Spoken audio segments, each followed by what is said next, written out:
See my dreams unfold, nightmares come true. It was time to marry the game, and I said, yeah, I do. If you want it, you gotta see it with a clear eye view. Hey friends, welcome back to my channel. Today is Wednesday, so it's a Courtney Coco video, but it's also Halloween. So happy Halloween from your favorite glitter glamour auntie unicorn. I'm a unicorn. Not only is it Halloween, but it's also my last Wednesday as a 26-year-old. And next year is the year I'm supposed to be getting married. It doesn't look like we made it, so bottoms up.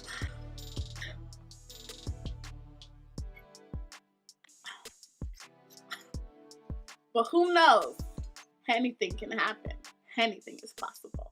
Since it is Halloween and it is my last Wednesday as a 26-year-old, I figured we'd talk about fear. I figured we'd talk about fear and what scares us. One thing this courting game has taught me as the years progress is that as my desires and my goals change, my fears have also changed too. Some for the better and some for the worse. When it comes to dating and love, I think fear is the number one thing that's holding so many of us back. Either we're afraid of getting hurt, we're afraid of putting our feelings out there, we're afraid of so many different things that we are hindering our own ability to love or ability to be loved. But I found that some of my fears have evolved in ways I never imagined possible. For example, one of my biggest fears was always that I would end up alone or that I would die alone.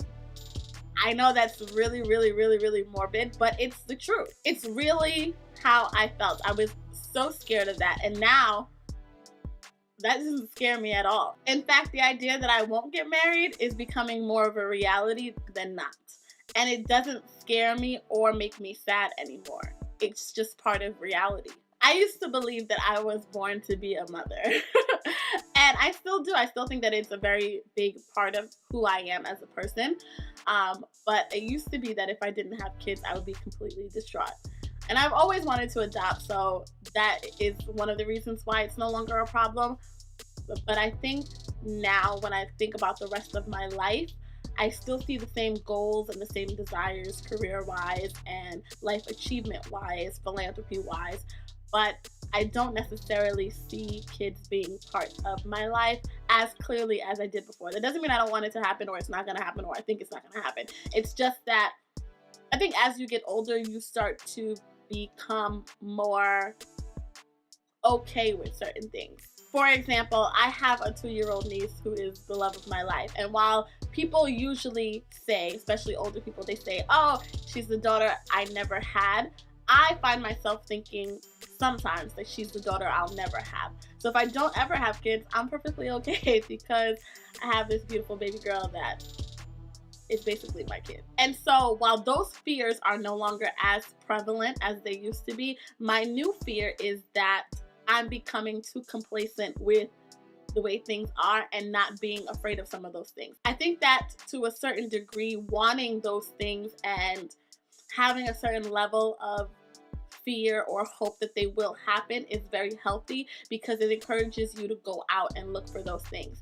And I think a lot of us, especially from the polls that I've put on Instagram, my Insta stories, I think a lot of us who are single and older have kind of been become complacent with where we are in our dating history, our dating story, that we do not move further. We do not want to figure out what the next chapter holds, so we stop turning the pages. And I guess that my fear is that I will stop turning the pages and I won't know how the story ends because I stopped writing it. Another one of my current fears is that I will let the bag get in the way of creating a future family.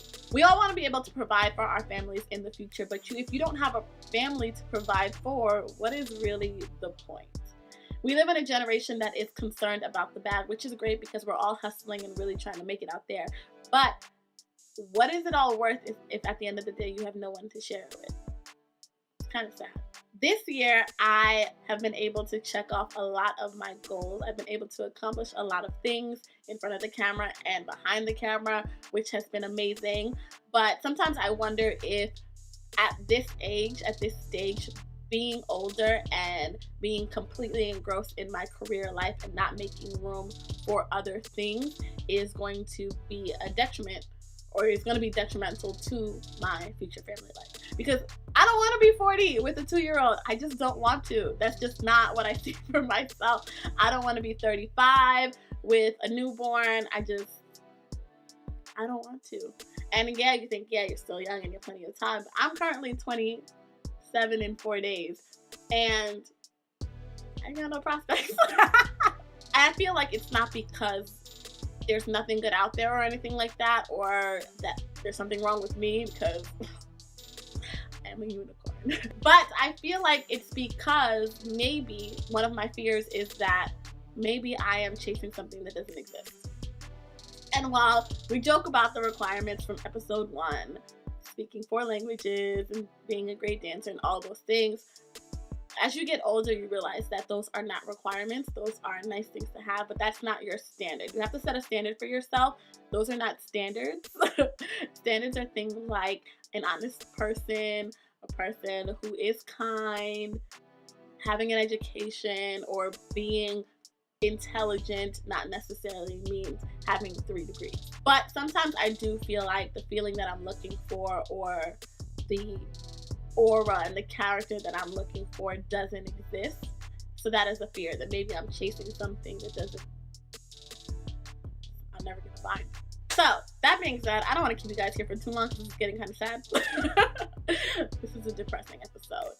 But my goal and my wish for my 27th year, and for all of you guys, is to stop living in fear. Never stop turning the pages, never stop starting new chapters, never stop writing the book. You'll never know how the story goes until you get to the end. So why give up in the middle? I wish you all a safe and happy Halloween. I hope you're all getting your chocolate fix. And if you're looking for an even bigger chocolate fix, hit the subscribe button. Hello, I'm giving you plenty of cocoa 3 times a week. I will see you guys next time. Remember, love hurts, but loneliness is way worse. And feel free to send me $1 for my birthday. Just kidding. All you have to do is subscribe. I'll see you guys next time. Bye.